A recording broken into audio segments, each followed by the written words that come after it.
Por que será que cada vez mais as artes marciais são transformadas em esportes de combate? Será que esse é o destino das artes marciais?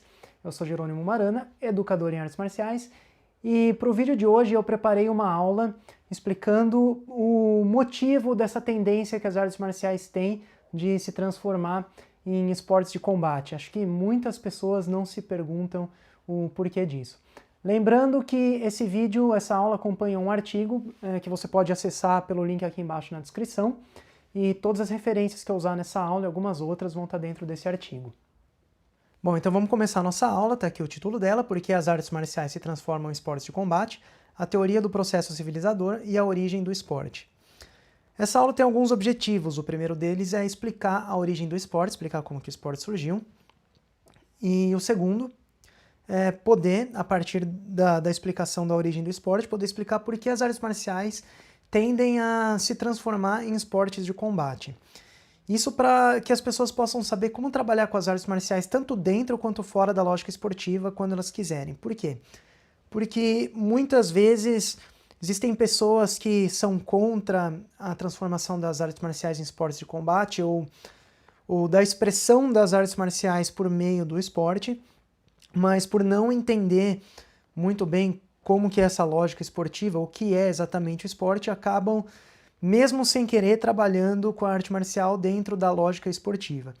E por último, o último objetivo é contar algumas histórias legais, umas histórias divertidas, uns relatos, que são algumas curiosidades que eu quero trazer para vocês sobre a origem do esporte.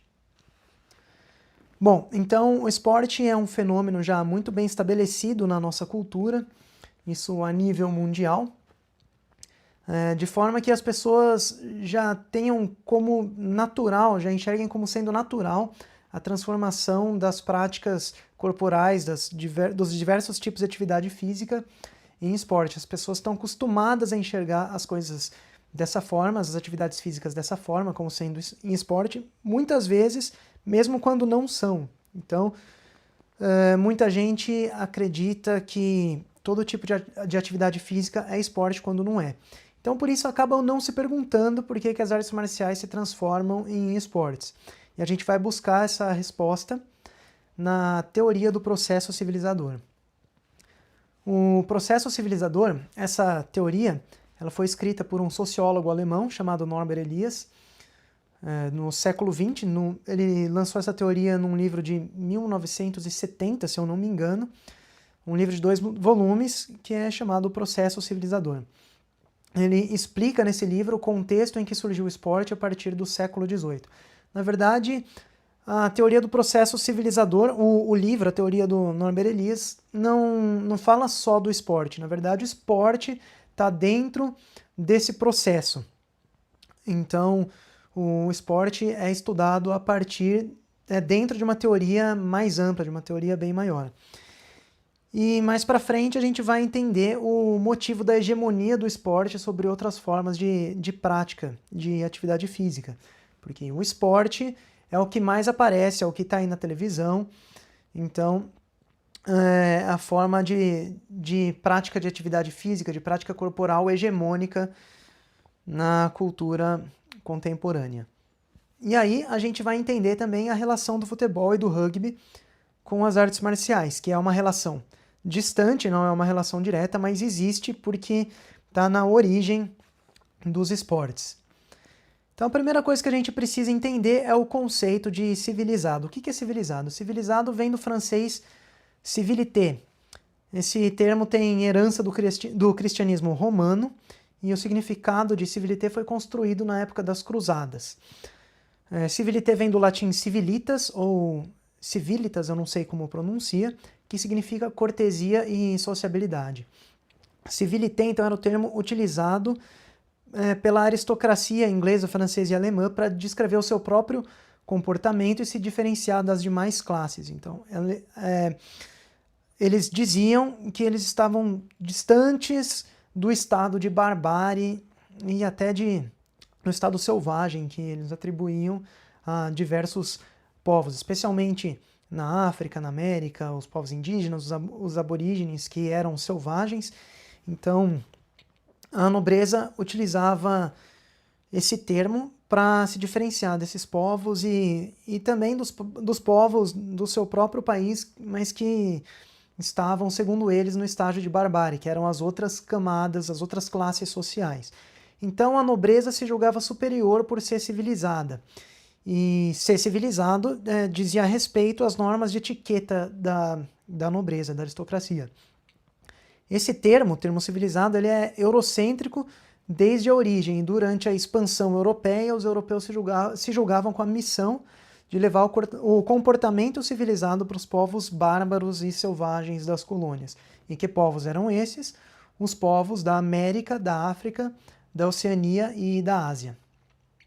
Bom, então o esporte vai surgir na Inglaterra a partir da segunda metade do século XVIII, que era o período em que estava acontecendo a formação dos Estados Nacionais, como eu já mencionei em outro vídeo onde eu falo sobre o movimento ginástico europeu.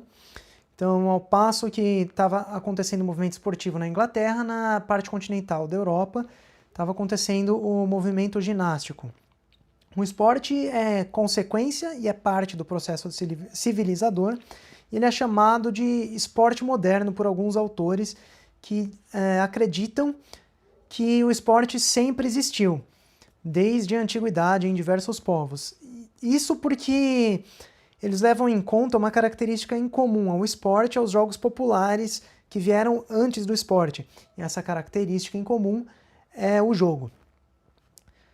Mas existem autores que vão dizer que o esporte é um fenômeno da modernidade que surgiu a partir do século XVIII e se difere dos jogos populares porque a gente vai ver que as duas coisas têm características muito distintas. Então eu fico com esse grupo de autores e eu vou considerar aqui jogos populares de um lado e esporte do outro.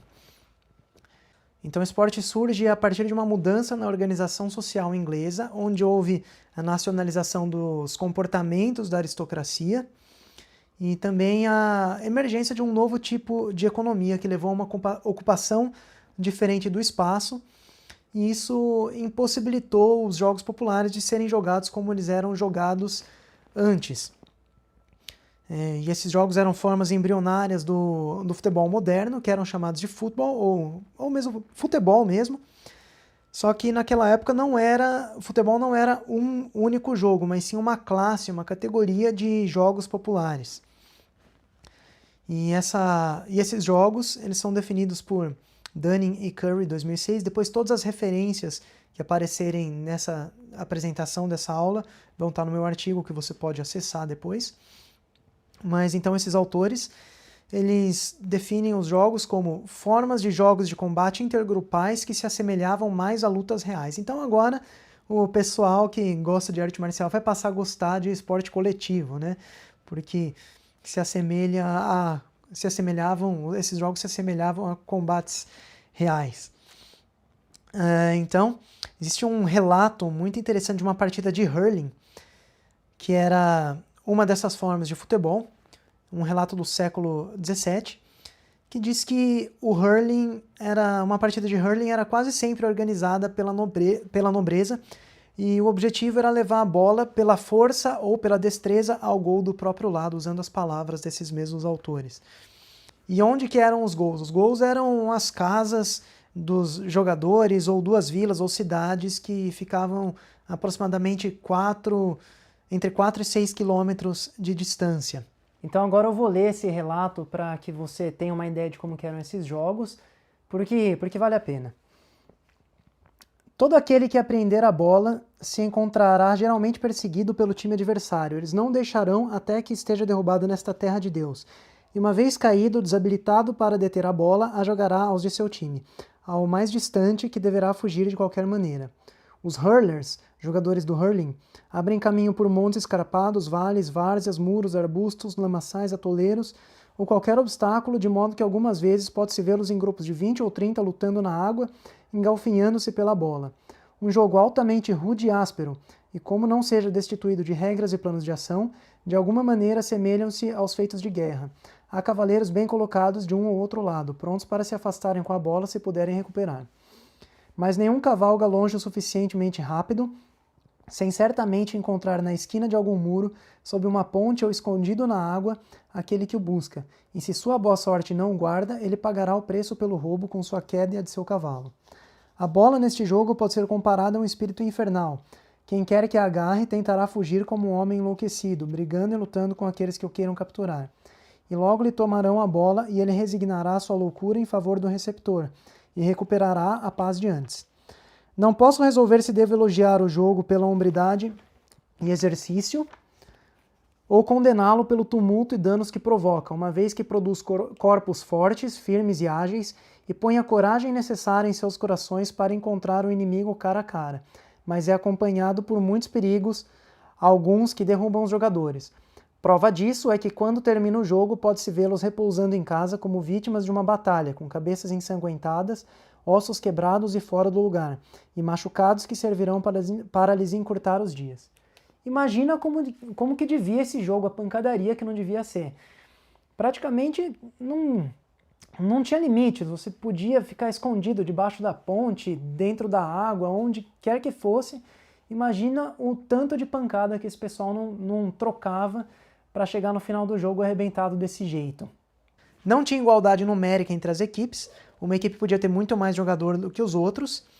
O campo de jogo era definido pelos costumes, né, pela tradição que os povos tinham de jogar em determinado lugar. Então, dessa cidade aqui até a cidade vizinha é o campo de jogo e tudo que tiver dentro desse espaço está valendo e ponto. Era esse o campo.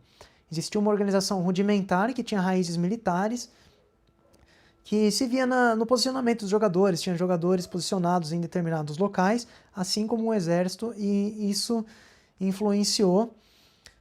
E essa influência se mantém até hoje nas posições do futebol, do rugby, do futebol americano, do basquete, enfim, de todas as modalidades coletivas. Os jogos não eram totalmente sem regras, mas as regras eram muito vagas e eram transmitidas oralmente.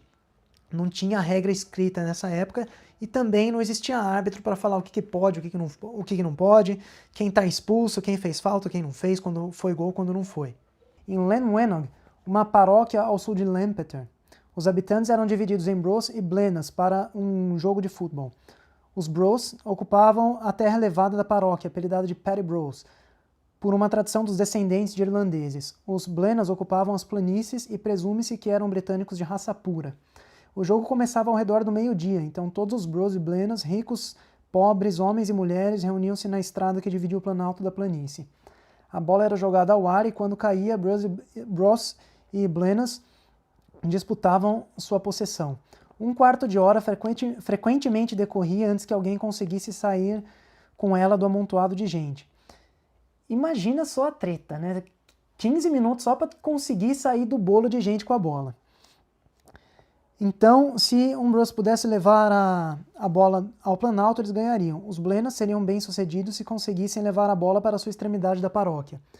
A paróquia inteira era o campo e muitas vezes escurecia antes que algum time tivesse assegurado a vitória. Imagina, às vezes devia acabar o jogo e tinha gente que não devia nem saber que o jogo acabou e estava lá escondido esperando a bola passar por ele. No interim, muitos pontapés eram dados e levados, de modo que no dia seguinte os concorrentes eram incapazes de andar. Às vezes um pontapé na canela conduzia 2 homens ao abandono do jogo, ao menos até que se decidisse quem era o melhor pugilista.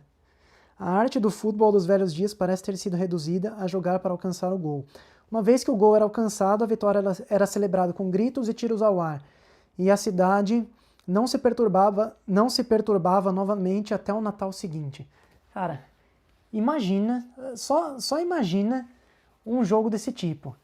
Cara, é até engraçado pensar que existia um jogo com uma pancadaria dessa, de tão absurdo que é. Bom, então agora a gente vai entender o papel das escolas públicas durante o processo civilizador na criação do esporte.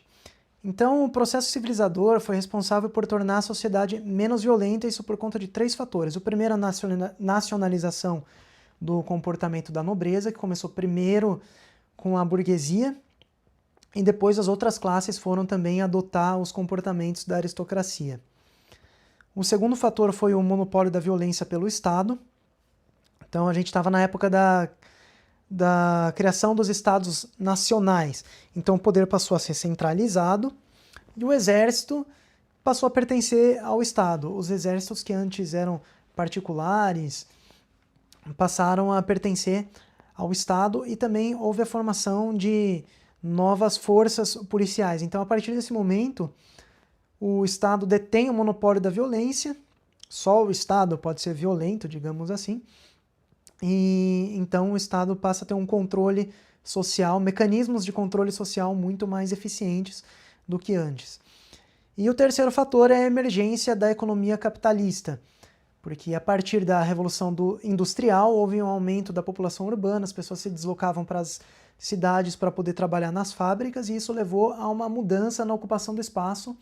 Então, aqueles jogos de campos enormes, de quilômetros de distância, não tinham mais como ser jogados.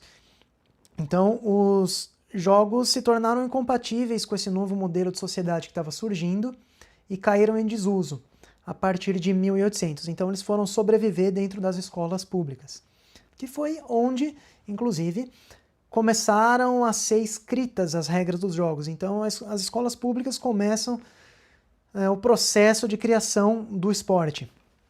Então, no início, quando esses jogos começaram a ser jogados nas escolas, o jogo ainda era violento, vivia tendo jogador com canela quebrada, porque tinha jogador que jogava com chuteira com ponta de ferro. As regras continuavam a ser transmitidas oralmente, e aí foi entre 1830 e 1840 que começaram a surgir novas formas de jogo, e aí o campo começou a ser delimitado, começou a se estabelecer uma duração das partidas, um limite de tempo, o número de jogadores foi reduzido e as equipes passaram a ter a mesma quantidade de jogadores, isso provavelmente por influência dos jogos organizados em bares, que envolviam apostas em dinheiros, até o boxe era organizado dessa forma. E foram estabelecidas regras para limitar o uso da força, você já não podia mais sair batendo nos outros jogadores como se fazia antes. Aí a partir de 1850 começa a ter um aumento muito grande da popularidade do esporte por conta do aumento da classe média, mais um movimento educacional que pode ser chamado de culto aos jogos. Então aumentava a classe média, essa classe média ia para as escolas, nas escolas eles jogavam os jogos e assim esses jogos iam se espalhando, se tornando cada vez mais populares. E claro, com o aumento da classe média foram surgindo novas escolas e com essas escolas novas formas de futebol. Bom, então agora a gente vai entender a origem das primeiras associações esportivas, que hoje a gente chama de federações e de confederações. Então agora ao falar das primeiras associações a gente vai falar sobre a origem das federações que a gente tem hoje em dia. Então essa época era uma época de muita rivalidade entre as escolas de classe média e de classe alta. Existia uma escola chamada Rugby, que foi a primeira escola a escrever as suas regras, isso em 1845, e o modelo de jogo de rugby, da escola de rugby, estava se popularizando. Só que essa escola era uma escola de classe média, e existia uma outra escola chamada Eton, que era uma escola de classe alta, e que viu o modelo de futebol de uma escola de classe média se tornando popular e não gostou disso. Então esses alunos quiseram se diferenciar. Então aí a escola de Eton, os alunos de Eton, criaram regras proibindo o uso das mãos e escreveram essas regras em 1847. Com o tempo, as escolas quiseram começar a jogar entre si e esses jogos sempre davam muito problema, tinha muito conflito, porque cada escola jogava de um jeito, portanto cada uma tinha uma regra diferente, então sempre dava problema. Então por causa disso foi criada a Football Association, a primeira associação de futebol, com o objetivo de unificar as regras para que todo mundo pudesse jogar junto em paz, sem ter problemas, sem ter muito conflito. E aí dentro da Football Association, o modelo de rugby e o modelo de Eton eram os extremos opostos, né? Havia uma disputa, então, entre esses dois modelos, e aí, entre esses dois extremos, existiam várias formas de jogar intermediárias. Nessa época, o futebol já estava estabelecido como uma atividade de lazer na Universidade de Cambridge, principalmente, e também na de Oxford, porque os alunos saíam das escolas públicas, iam para a universidade e levavam os jogos para dentro das universidades. E também já haviam sido criados vários clubes de futebol, clubes que as pessoas se reuniam com o objetivo de jogar. Então, ao longo de diversas reuniões, no final de tudo houve uma pressão sobre a Universidade de Cambridge para que ela não usasse as mãos, então para que ela adotasse as regras do modelo de Eton, que proibiam o uso das mãos. Então foi assim que nasceu o futebol. Aí rugby e as outras escolas que apoiavam o modelo dela de jogo acabaram ficando descontentes com isso e saíram da Football Association. Então elas criaram a própria associação, a Rugby Football Union, e criaram suas regras que permitiam o uso das mãos. Então aí nasceu o rugby, que esse esporte acabou ficando com o nome da escola. Então esse processo de separação entre o futebol e o rugby definiu as características do esporte. A partir daí, os outros jogos passaram a criar suas próprias associações, escrever suas próprias regras também. Então agora eu vou explicar as características do esporte. Agora a gente vai entender o que define o esporte, o que faz com que uma modalidade seja considerada um esporte. Então existe uma diferença de sentido muito grande entre o esporte e os jogos tradicionais, aqueles jogos populares que deram origem ao esporte. Muitas vezes esses jogos eram relacionados com festas e feriados religiosos, como era o caso da partida de futebol entre Bros e Blenas, que eu mencionei antes, que eram jogos que eram jogados todos os natais. As Olimpíadas da Grécia Antiga recebem esse nome justamente porque eram organizados para homenagear os deuses do Monte Olimpo. Existia um jogo semelhante ao vôlei e o basquete que era jogado pelos maias durante um ritual de sacrifício. E ao final desse jogo, um dos jogadores era sacrificado e tinha o coração perfurado enquanto estava ainda pulsando para jorrar sangue. Felizmente, quando foram criados os clubes de futebol, as pessoas tinham só o intuito de jogar, sem ter relação com nada, com religião, com ritual. Então, felizmente, a gente pode praticar os esportes tranquilo, sem medo de alguém ser sacrificado no final do jogo.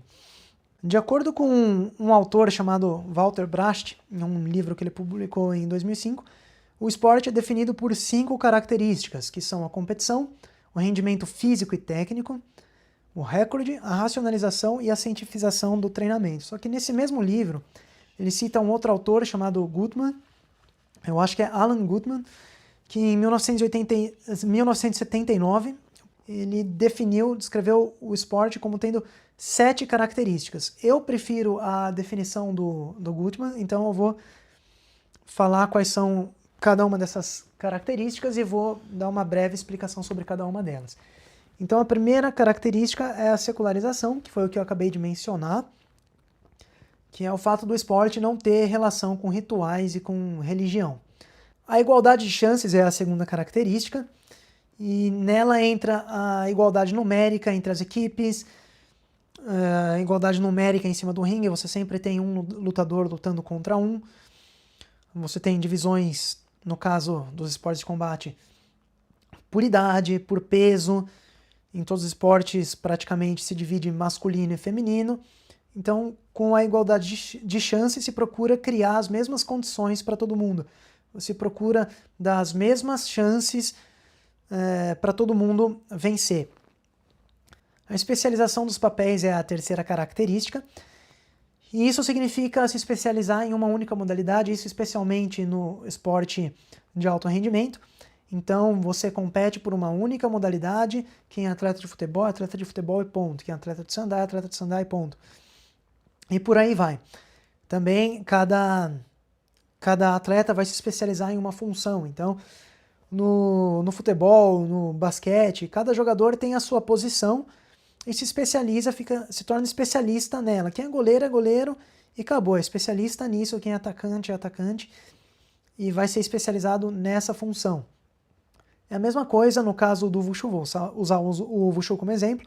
Quem é atleta de sandá é atleta de sandá e não compete no Taolu. Quem é atleta de Taolu só compete no Taolu. E também existe a especialização em categorias. Então, no caso do Taolu, tem os atletas que se especializam nos estilos internos, tem os atletas que se especializam nos externos, e aí dentro dos externos tem aqueles que vão para o sul e aqueles que vão para o norte. Dentro dos atletas do norte tem aqueles que se especializam em espada e lança e os que se especializam em sabre e bastão. A quarta característica é a racionalização, e aí entra a cientificação. Quanto, o que e como o atleta treina é definido por meio de estudos científicos. Então a ciência vai procurando desenvolver novos métodos de treinamento, e o desenvolvimento tecnológico também entra dentro da racionalização. A tecnologia vai desenvolvendo equipamentos de prática cada vez melhores, e aí principalmente no alto rendimento, os equipamentos utilizados nas competições vão ser padronizados. A quinta característica é a burocratização, e aqui é onde entram as federações, as regras. Quando você vai participar de um campeonato, você precisa preencher uma ficha de inscrição e mandar para a federação, e aqui entra a duração da partida, o espaço, o tamanho do ringue, as categorias e por aí vai.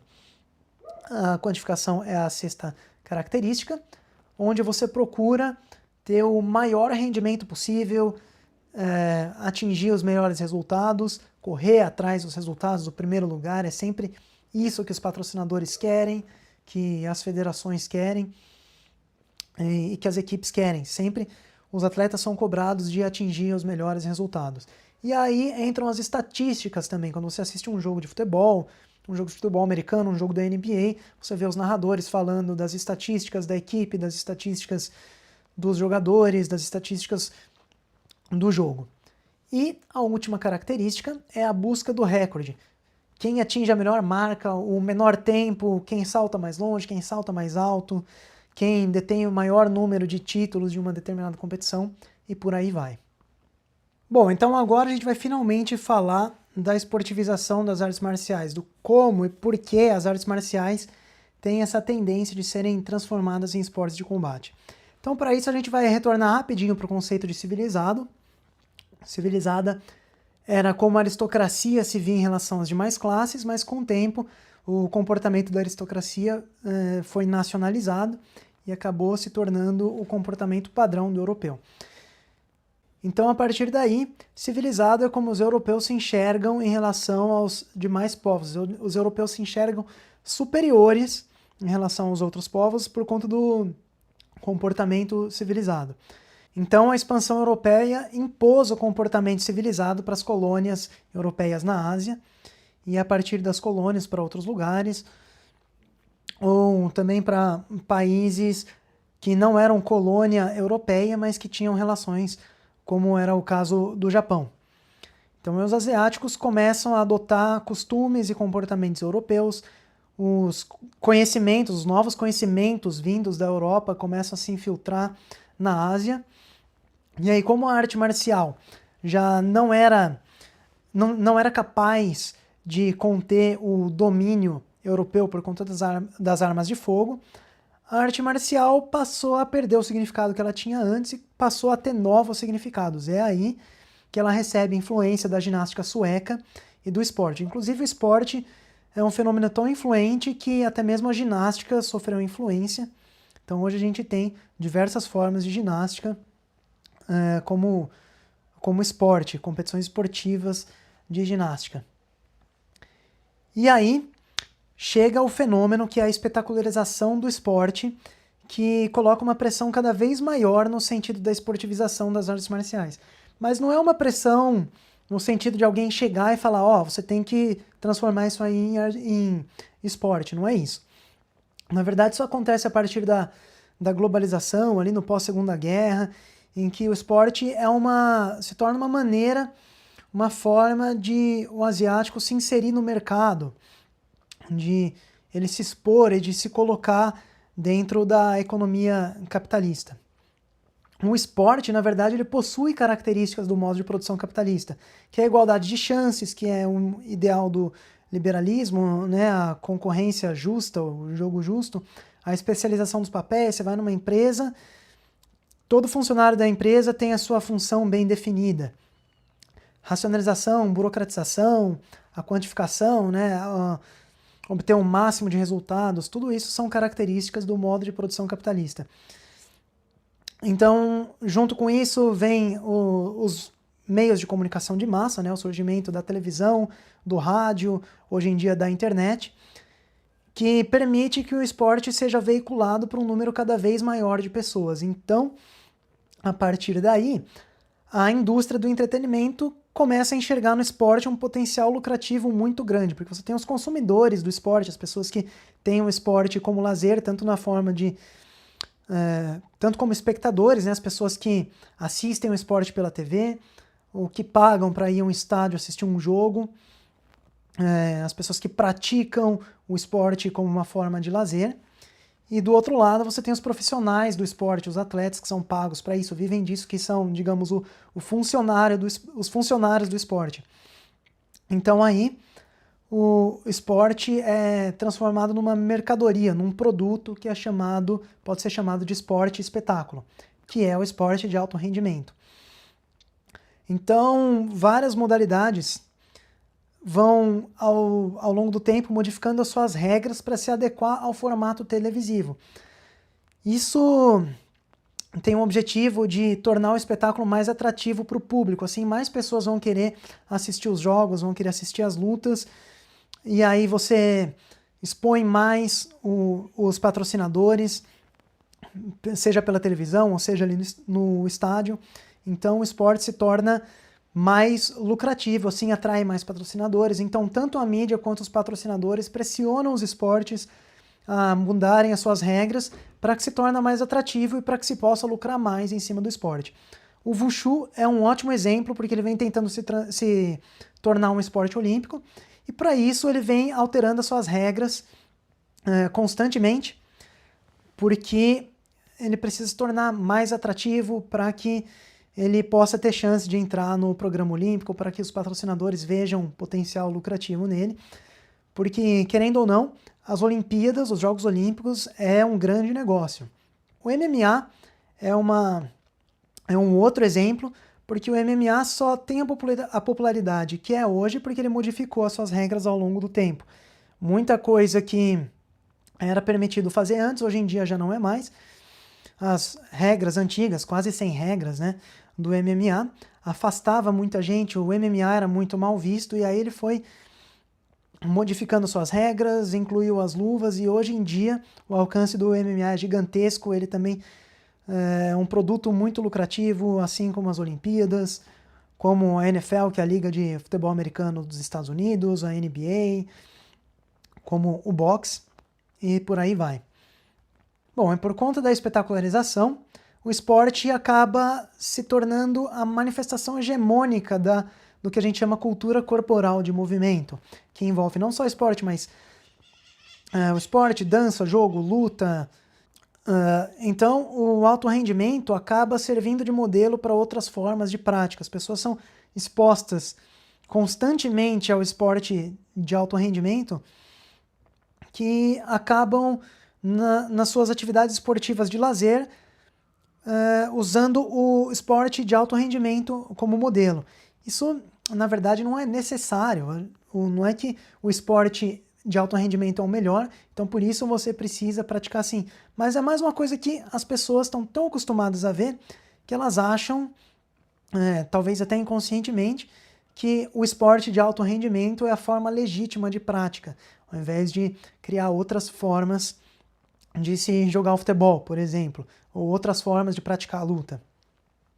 Então sempre que surge uma atividade física que se torna muito popular e pode se transformar numa competição, chega uma organização, se apropria dessa prática e define a forma padronizada, entre aspas, a forma, como é que eu posso dizer, legítima, oficial, melhor dizendo, de prática daquela modalidade, cria uma competição e pronto, aquela modalidade se torna, deixa de ser uma prática popular e se torna um esporte.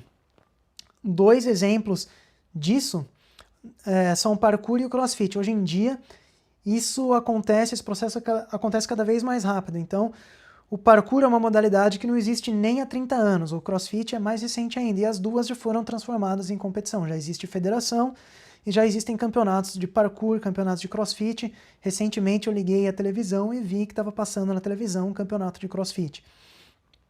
E ao mesmo tempo, o esporte de alto rendimento, ao mesmo tempo que transforma, serve de modelo para determinadas práticas corporais, acaba fazendo com que outras práticas se tornem folclore. Isso acontece muito na África, em outros lugares também. Práticas que não têm um potencial lucrativo, competitivo, acabam se tornando folclore.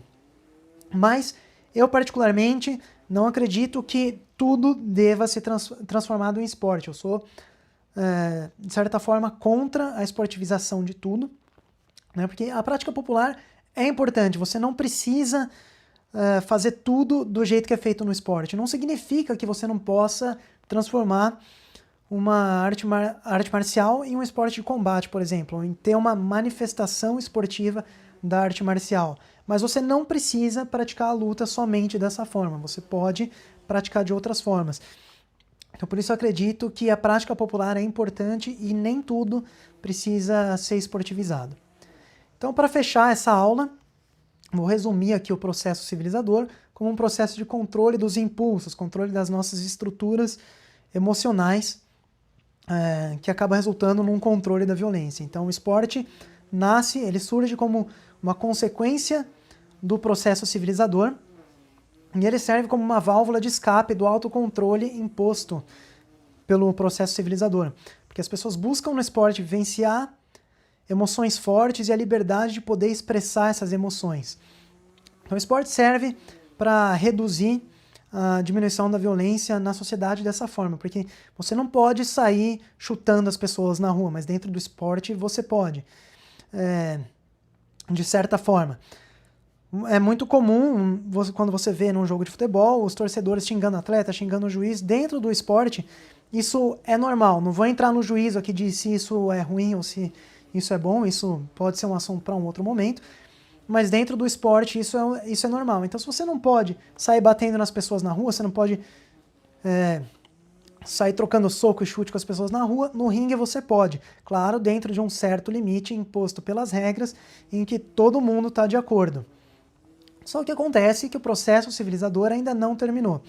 Então o grau de violência permitido dentro do esporte de combate pode um dia deixar de ser aceito. Então a pergunta que fica agora é: se e quando isso vier a acontecer, se, por exemplo, o nocaute vier a deixar de ser aceito, deixar de ser permitido, deixar de ser bem visto no esporte de combate, você vai estar preparado ou preparada para isso? Bom, eu espero ver a sua resposta nos comentários. E se você gostou dessa aula, dê o seu like, compartilhe com seus amigos, se inscreva no meu canal e ative o sininho, clique no sininho para ativar as notificações de todos os novos vídeos que eu postar e assista aos outros vídeos que eu estou deixando aqui na tela para vocês. Essa aula termina por aqui, muito obrigado e até o próximo vídeo.